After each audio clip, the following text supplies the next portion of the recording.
Joining me now is Philippe Reines, the former Deputy Assistant Secretary of State and former spokesman for Hillary Clinton. Good to see you. Let's get into this here.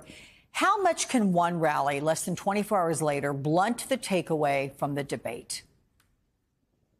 Well, it's the first step with 100, I guess at this point, 28 or 29 days away. I think, look, what we saw on Thursday night, and obviously debates are like Rorschach tests. People are going to see what they want. I'll tell you what I saw. A good man, a good president had a bad night.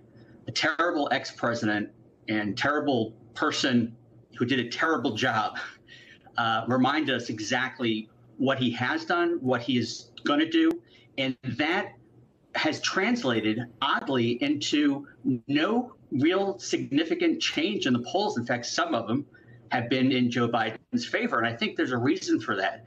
It's, pundits watch the right side of the screen and voters watch the left.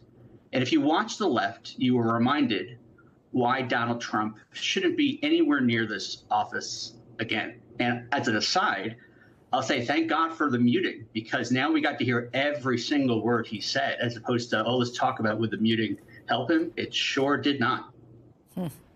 So can't deny, though, the headlines, the op-eds have overall been very critical of President Biden's performance. Some are calling for him to step aside, leave the race. I mean, do you think it's an overreaction, Philippe, or did the optics of an elderly president outweigh the substance of his answers to all the questions? Well, I'm sorry, when you say elderly president, which one are you referring to? Because they're both 80. Point well taken. Yeah, they're 3 years apart. So, well, look, when your dad is 81 and your mother is 78, you don't say dad married a younger woman. They're both the same age. I would put Joe Biden's acuity against Donald Trump's anyway, and Joe Biden is in great physical health, better than Donald Trump. We know that because Donald Trump has lied about his health since 2015. But to answer your question, look, it was a bad night. It was a bad 90 minutes. Thankfully, that it was just 90 minutes. There'll be other debates, and there have been so many other moments, including the State of the Union. Are there going to be other debates? Because there are growing questions about the prospect of a second one with Trump. President Biden says, yeah, I'm committed to participating in September. But does he need to? I mean, Trump never did one debate during the GOP primary. Could the campaign just admit, let's say a debate is not Biden's best way to communicate with voters right now, especially while trying to counter an opponent who lies and avoids answering questions? It's really hard to get in the punches that you want to if you're facing that consistently and you're still trying to put forward, instead of just punching down, you're trying to say, hey, here's what I'm going to bring. I'm trying to lift this nation up. It's not easy. I mean, Alex, just as a reminder, I played Donald Trump in Hillary's debate prep. I was the one spewing the hate, the lies, the total inaccuracies, and I would look at her and she'd want to come across the stage and hit me over the head. So on the one hand, it's incredibly horrible that this good man, good president has to just share this stage. And a lot of people have said he shouldn't have. On the other hand, I believe if you played that game 10 times, Joe Biden comes out looking great 8, at least 7 times. Hang on, but that's September. It's September, Philippe. That's a lot closer. There's time, as the campaign is saying. There's time to turn this around 4.5 months ahead, or 4 months ahead. There is a second debate until there isn't a second debate.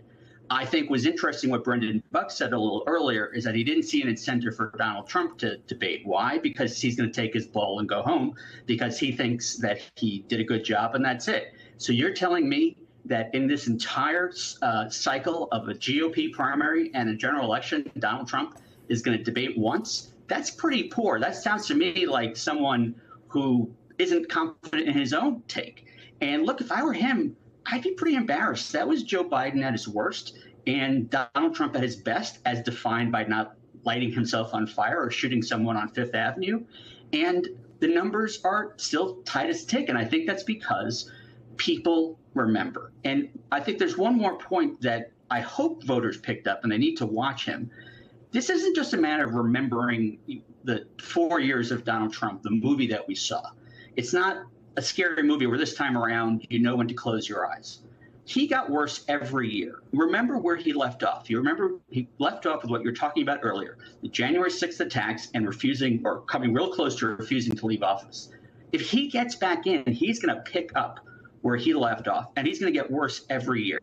That is not a movie we've seen. That is a sequel. That is a horror film.